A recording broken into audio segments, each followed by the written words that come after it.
peine le coup d'envoi donné par le président du Faso, les joueurs de Bouraïma Zongo ont pris les rênes du match, dominant la possession de balles en main, peinant à concrétiser leurs occasions. Franck Aziz Kiemde, habituellement redoutable, n'a pas trouvé le cadre en ce jour spécial. De leur côté, les stylistes ont défendu avec rigueur en exploitant quelques ouvertures pour tenter des percées dans la défense adverse. À la 40e minute, Eric Emmanuel Tapsoba a offert une occasion en or à Camille, qui a malheureusement manqué sa cible.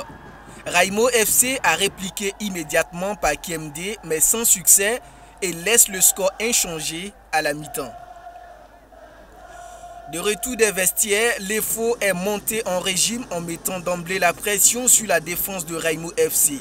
Camille et Eric Emmanuel Tapsoba ont manqué 2 opportunités consécutives d'ouvrir le score à la 47e et 48e minute du jeu.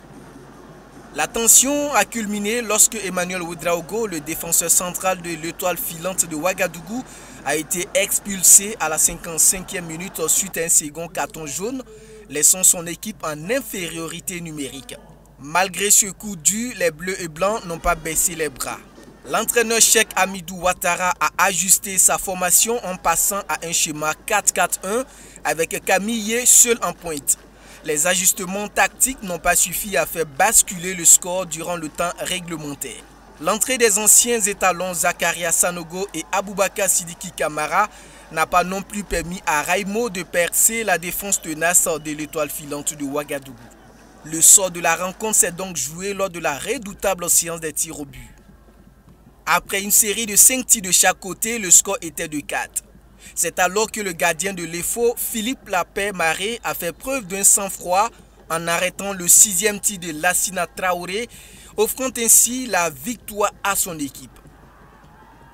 Les supporters de l'EFO en liesse ont célébré ce triomphe mérité et parant le stade de leur couleur emblématique. Avec cette victoire, l'EFO enrichit son palmarès, confirmant ainsi son statut de club le plus titré de l'histoire de la Coupe du Faso avec 15 sacres. Ce titre leur ouvre également les portes de la Coupe de la Confédération CAF où ils vont affronter Afia FC de Guinée dès la mi-août. Au thème de cette finale disputée, le président du Faso a remis le trophée de la Coupe du Faso au capitaine de l'étoile filante de Ouagadougou, équipe vainqueur de la compétition. Outre le trophée, l'étoile filante de Ouagadougou repart avec une médaille d'or et une récompense de 10 millions de francs CFA, tandis que Raimo FC se contente avec une médaille d'argent.